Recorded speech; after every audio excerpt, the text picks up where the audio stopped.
Hello everybody. So this is one of those days where I wish we were meeting in a live class so that we could discuss how you might be feeling as a result of yesterday's events. Seems like more than usual I am telling students that you are living through history. That when you become older and maybe even the age of your grandparents, your grandchildren may have events in their history books. I mean, they will have events in their history books that describe events that you are and have currently lived through. And in many ways, I wish I didn't have to continually repeat that. One thing that I'd like you to think about as you try to process and reflect upon yesterday's events is how this is related to what you've been learning about this week concerning critical thinking.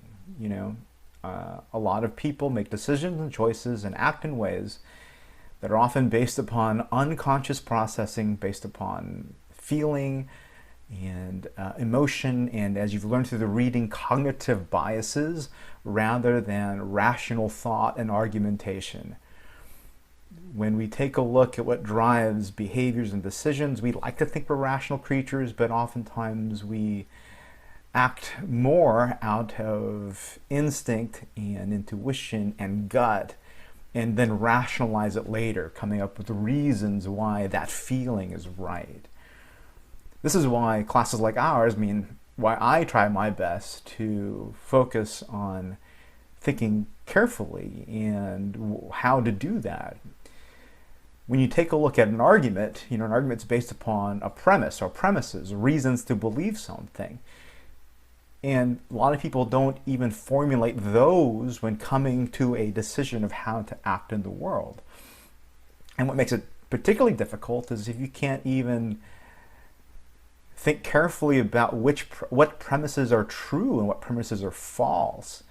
Cognitive biases, like you read about in the text, include being biased on how you determine what's a true or false statement. We often tend to believe information that already fits in with what we already believe to be true.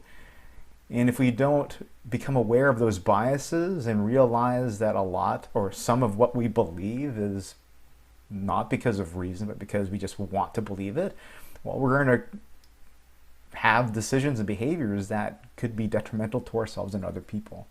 So hopefully you can see how this is all related to our class material. And in particular, too, as you've learned about through looking at the syllabus, we'll talk a lot about rhetoric in our class and how, a lot of what we do and what we believe isn't the result of careful thinking, but about how people say things to us. The emotions they stir in us. And in some ways that could be useful. Think about an athletic coach that tries to get you riled up to play. But as we maybe saw the other day, it could lead to people making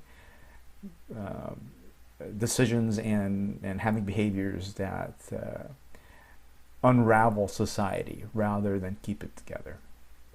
Okay, so if you have anything that you need to get off your chest, feel free to use the discussion board that I'll post or that I'll create for this. Otherwise, feel free to talk to me about it or us about it if you're able to join our live lecture reviewing quiz one next week. Okay, I'll talk to you guys soon.